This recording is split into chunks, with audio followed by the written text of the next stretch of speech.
Hello everyone. Welcome to Today School. So today we are going to discuss about the chapter Reproduction in Organisms. So this reproduction in organisms is the first chapter in our 12th biology. Okay. So there are totally two topics in this chapter. Only two topics. The first topic is asexual reproduction and the second topic is sexual reproduction. Okay. So this sexual reproduction has three subtopics: pre-fertilization events, fertilization, post-fertilization events. So in pre-fertilization events we will be discussing about gametogenesis, how the formation of gametes and transfer of gametes. And then in post-fertilization we will be discussing about the zygote and the embryogenesis. What is fertilization? We will see. Yeah, okay, in fertilization how it is fertilizing. So that and all we will be seeing in this chapter. Okay, so first we will go with the first topic, which is asexual reproduction. Generally, lifespan of an organism, it does not depend upon the size of the organism. Okay. For example, if you take parrot is so small, but it can live up to 140 years. 140 years, okay. Whereas crow, it is also the same size like parrot, but the crow can live about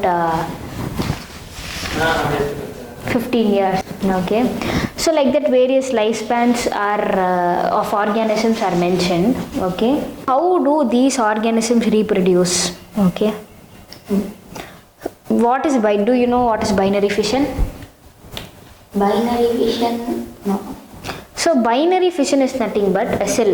Okay, it divides into two equal halves. It is known as binary fission. Okay. So the examples are amoeba and paramecium. So these two organisms divide their single cell into equally into two cells. So that is known as binary fission. Okay. So by examples of binary fission are amoeba and paramecium. Okay, and so this asexual reproduction takes place in simple organisms like monera, protista, single cell organisms. So those having a very low level of organization. Okay, so they undergo asexual reproduction. Okay, so it is common among single cell organisms.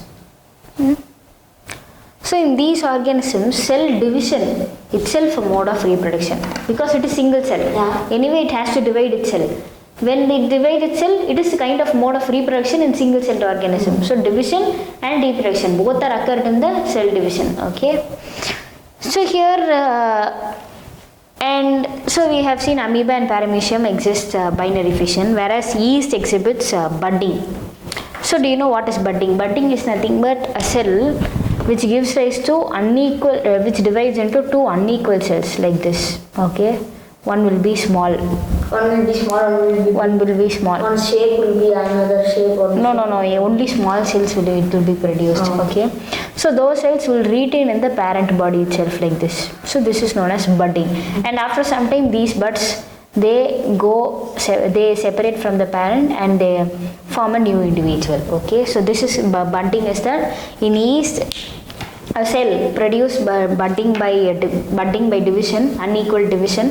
So the smaller one remains attached with the parent body, and after some time they get removed and they develop into a new cell. Okay, so this is performed in yeast. Okay, so here this amoeba. Okay, amoeba also comes under the example of binary fission. So sometimes this amoeba in unfavorable conditions are nothing but the conditions which are unfavorable, like higher temperature, more humidity, more sunlight. So that is all unfavorable conditions. Okay. So though in those unfavorable conditions, these amoeba they form a structure. It is defined as encystation. Okay. So in unfavorable conditions, what they do? What is encystation means? So these amoeba withdraw their pseudopodia. Okay, withdraw their false false feet. They withdraw their false feet. Okay, and secrete a 3-layered hard covering outside this amoeba. Okay, 3-layered hard covering outside this amoeba after withdrawing the pseudopodia. Okay, yes. This kind of formation of the 3-layered this thing is known as encystation. So that is known as encysted amoeba. Okay. So this encysted amoeba, inside that walls, they do multiple fission inside that walls itself. Can you understand? So they produce a 3-layered hard structure around this amoeba after withdrawing the Sauropodia. So this amoeba which is developed the 3-layered hard structure is known as encysted amoeba. That is known as encystment block. Okay. Encysted amoeba.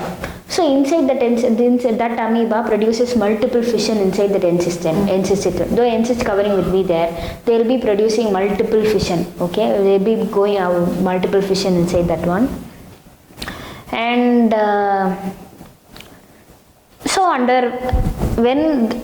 so this is known as encystation form of amoeba. Okay. And when favorable conditions return, okay, favorable conditions when these undergo unfavorable conditions continuously. Okay, so it will be waiting for favorable conditions. So when favorable conditions are returned, like normal temperature, normal sunlight, normal rainfall and everything, normal humidity and everything, so when these favorable conditions return, the multiple fission, okay, the amoeba which is produced by multiple fission inside the encystation, they separate out. Okay, they separate out and form a new individual by breaking the encysted covering. So that is known as sporulation. They produce many spores. So that condition is known as sporulation. Okay. So under unfavorable conditions it produces encystation, and in favorable conditions return it is known as sporulation. Okay. So this amoeba produces two kinds of characteristics, and these amoeba. So this amoeba reproduces like this only. Like this, and also by binary fission. Okay, it has two means. Okay, and if you see fungi and algae, okay, there some fungi, some species of fungi and algae and everything, and all the algae, they have special asexual reproductive structures in them. Okay, for example, in Chlamydomonas, in Chlamydomonas, zoospores are produced as asexual structures and they are retained in the Chlamydomonas. And in Conidia, penicillium is the asexual reproductive structure. So this penicillium will be a long, slender tube-like structure which is retained in the parent body. And some produce buds. Example in Hydra. So in Hydra, it produces a small bud with this structure itself. Okay. And some produces gemmules. Like this bud or yeah, that one, like that only, like this bud, but it is produced in Hydra. Hydra is a different kind of organism. Okay, so in that organism, in the body of the organisms, that bud is retained. Okay, and then so gemmules are produced by sponge. Okay, so these sponge produce a small ball-like structure called gemmules. Okay, so these are asexual reproductive structures, which are special asexual reproductive structures which are found in some fungi and algae. Okay, in Chlamydomonas, zoospores. Penicillium, Conidia, they produce Conidia. Hydra produce buds, and sponge produce gemmules. Okay, and so now when animals give rise to the new organisms without the involvement of male and female gamete together. Without that involvement, it is known as asexual reproduction. Only one parent takes place. Whereas in plants, without the fusion of male and female gametes, the plants is producing an organism. It is termed as vegetative reproduction. So both asexual and vegetative reproduction are same. But in animals, it is given the name as asexual. In plants, it is termed as vegetative reproduction. Can you understand? So in plants also they undergo vegetative reproduction, like without the fusion of male and female gametes. So they also produce some structures like this fungi and algae. Okay. So for example, eyes of potato. In potato you will be seeing some buds like eyes, like white color substance. You will be seeing that which is coming out of the potatoes. Like sprout, like it will come from the potato, small. Structure. Okay, so that one is known as eyes of potato. And rhizome of ginger. Rhizome of ginger is nothing but the hair-like substance which is coming out from ginger. It is known as rhizome of ginger.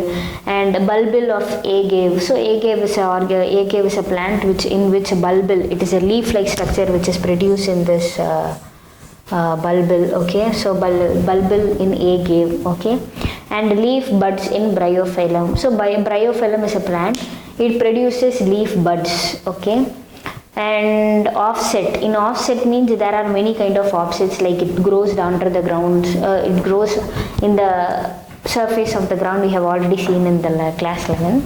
So that this offset is produced by water hyacinth. Okay, so these are all asexual reproduction kinds, that is vegetative reproduction in plants. Okay, so these are the vegetative reproduction structures in plants. Okay, and Hydra vegetatively reproduces by fragmentation. Okay, each part of the hydra can separate from the plant body and grow into a new organism. So that is known as fragmentation. Have you come across fragmentation? Fragmentation? No. So now only I said that hydra produce fragmentation. So these fragments from the plant body, they separate from the plant body. The same plant body, there are like fragments. Okay, if you separate the plant body and if you separate it from and so it is in case of sugar and banana. Okay, sugarcane and banana. In sugarcane, if you cut the stem and if you plant in the other place, it will grow into a sugarcane. Banana also, if you cut and place it in the other ground, it will grow into a new banana tree. Say yeah, some fragment, some part of the plant is mistaken and it is planted in the other area, so it generates into a new organism. So that one, the part separated from the plant body and it grows into a new organism. Seed does not come under that part. Only plant parts. Okay, so that one is known as fragmentation. Okay. Do you know, in fact, if you take a starfish. Yeah, starfish also, it also does fragmentation. No, if you take a starfish, yeah. If you take one of its leg, the leg will grow and another starfish. Then this starfish will grow another leg, the other starfish. That is what is known as fragmentation. Yeah, no, I'm saying fact. No, it is not fact. It is generally occurring in nature, in plants, in animals also it is occurring, like a tapeworm, tapeworm also it occurs fragmentation. And planaria, it also undergoes fragmentation. So there are many organisms. Okay, so those are lower level organisms. With starfish and all, it is very lower level organisms which undergo fragmentation. So there are many examples of fragmentation. And this kind of fragmentation comes under plants like sugarcane, banana and hydra. Okay. So next, so now we are going to see about terror of Bengal. Okay. Terror of Bengal. Okay. So what is terror of Bengal? Have you come across this sentence? So this terror of Bengal is nothing but water hyacinth. It is a plant which is known as terror of Bengal. It's known as terror of Bengal. Why it is grown in Bengal? Or no, why it is kept as terror of Bengal, we have not come across. So this water hyacinth is also known as Acornia. Okay, it is a aquatic plant. Okay, aquatic weed. Acornia is an aquatic weed. Weed? Yes. Okay, that is an unwanted plant for us. So it drains, or if it was grown in the water body, it drains all the oxygen in the water. So that only it's called as terror of Bengal. Yeah, terror. Okay. It drains all the oxygen from the water and leads to the death of many fishes and other kind of plants and everything. Okay. So this one, it not only drains the oxygen from water, but also it can grow very faster. Okay, very faster it can grow, enormously it grows. Okay. So this one, can you name the plant? Water hyacinth. Water hyacinth. Acornia. Okay. So this plant was introduced in India because of its beautiful flowers and shape of leaves. It was so beautiful and therefore it was introduced in India. This water hyacinth, okay, it was introduced into India because of its beautiful flowers and shape of leaves into India. And this plant grows enormously in water when it is introduced in any aquatic system or anything. It grows enormously and it spreads enormously, and it drains all the oxygen present in the water body, and therefore it leads to the death of other fishes and other plants present in the same water body. So therefore it is known as terror of Bengal. Okay, so so now we will see about sexual reproduction. Okay, The next topic.